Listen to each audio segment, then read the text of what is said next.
It's late in the afternoon in a dusty, forgotten corner of the Middle East. For months, the CIA and British MI6 have pooled their resources to stop a terrorist plot already set into motion. The agents have scoured the world for the perpetrators of what could be one of the worst terrorist incidents in history, if they don't stop it first. Now in a forgotten corner of war-torn Syria, a team of British spooks has finally found their marks. 4 men, all except one in their early 20s or late teens, brave and foolish enough to sacrifice their lives for someone else's holy war. The leader is in his 40s. He has no intention of dying in the coming attack or even risking imprisonment. That's what the ample pool of young fanatic recruits are for. There's no time to waste as the spies double-check their weapons and gear. There will be no prisoners today, only corpses, legally murdered in the name of preserving the peace and stability of the United Kingdom, and with the express authorization of the British government. Because these men have a real-life license to kill. Today, MI6 insists that its intelligence operatives do not kill indiscriminately and only in self-defense. Perhaps in the past, assassination may have been the name of the game, but in today's squeaky clean MI6, such shenanigans are illegal, and British spies no longer share James Bond's legendary license to kill. Except this isn't true at all. Turns out, despite MI6's claims that its spies do not engage in assassinations, they very much are legally allowed to under British law, and with shockingly little oversight. And it's not just the killing that's legal for British spies. Everything from rendition to torture and just about anything else required of a spy in the execution of their duties. That's thanks to a long-overlooked law in Section 7 of the 1994 Intelligence Service Act, which basically gives British spies near carte blanche to do whatever's necessary to carry out their duties. It's not a full-blown license to kill, however. Technically, British spies have to operate within the bounds of British law, no matter where in the world they find themselves or what they're doing. It takes a lot to say that with a straight face, but let's pretend it's true. If a spy feels like they need to exceed the bounds of the law in performance of their duties, then they must get the permission in writing from a Secretary of State. This naturally will entail a review process by senior leadership with the intelligence community, who must weigh the pros and cons of taking what would normally be illegal actions. It's a weighty decision indeed, as a single-funded mission can have dramatic repercussions. Having a spy caught committing illegal acts can not just be hugely embarrassing for MI6 and the nation, but can have disastrous consequences diplomatically speaking. The United States is still feeling the fallout of Edward Snowden's release of a treasure trove of classified materials, many of which detailed ongoing intelligence operations against neutral and even friendly countries. Needless to say, this left said nations feeling particularly miffed at the US, which can make diplomatic efforts difficult, if not impossible. Even worse, however, would be the capture of a British spy carrying out what would normally be something illegal. Let's look back at our earlier scenario. A group of British spies exercises their authority to kill by eliminating a terror cell that's ready to strike at the homeland. This is a textbook case of when these extraordinary measures may be employed, and MI6 agents granted a license to kill. However, should the operation fail and a spy fall into enemy hands, this can be a massive propaganda victory for them and cause major loss of influence on the world stage, as it's revealed Britain is acting well outside the bounds of law. But domestically, exercising a license to kill or behave outside the bounds of the law can have seriously detrimental effects as well.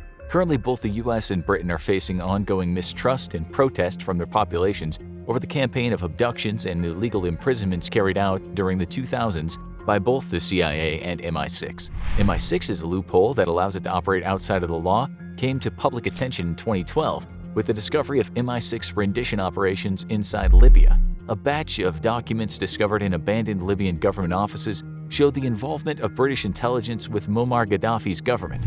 Not only did the MI6 and MI5 provide intelligence to Gaddafi's regime on dissidents, it actually helped interrogate and capture them. And what did Britain gain in exchange for cooperation with one of the most brutal dictators of modern time?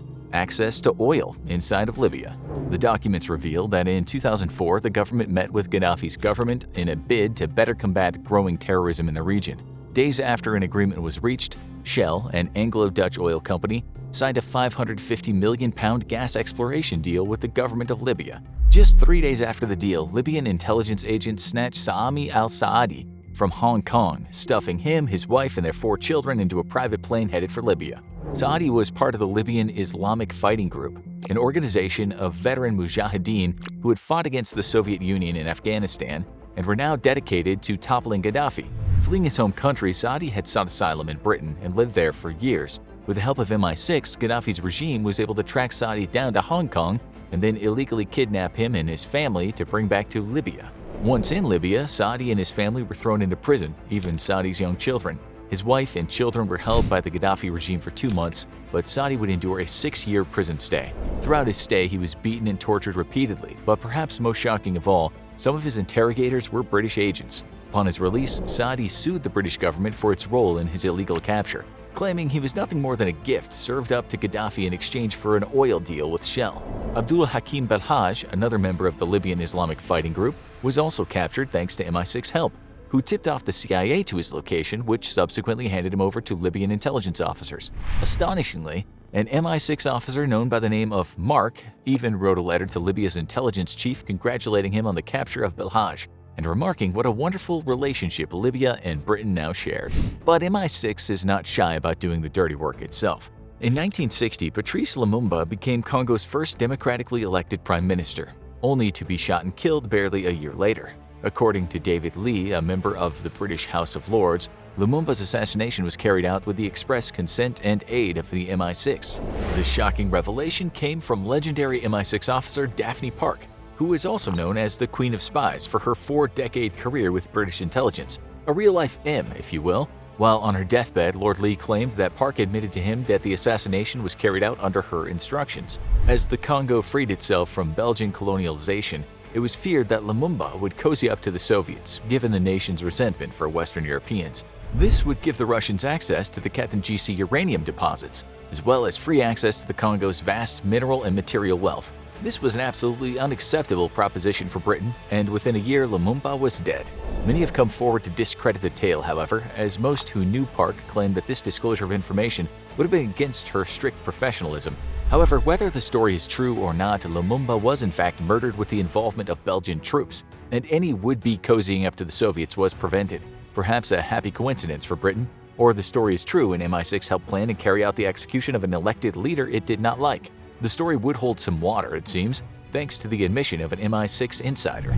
In the 1950s and 60s, David Cornwell, writing today under the pen name John Le Carre, worked for both MI5 and MI6. During the early parts of the Cold War, he claimed British intelligence was up to some extraordinarily unethical things. According to him, MI6 carried out assassinations at arm's length. This means they carried out killings via proxies, often providing equipment, training, and vital intelligence. He did insist, however, that Western intelligence still behaved far more ethically than their Soviet bloc counterparts. MI6 ventures into assassinations, however, lasted well into the 90s. In '93, with violence breaking out in Eastern Europe, MI6 briefly floated a proposal to assassinate a key Serbian political figure, which still remains undisclosed. The hope was that a single targeted killing would help prevent even greater violence. The proposal was not entirely without merit.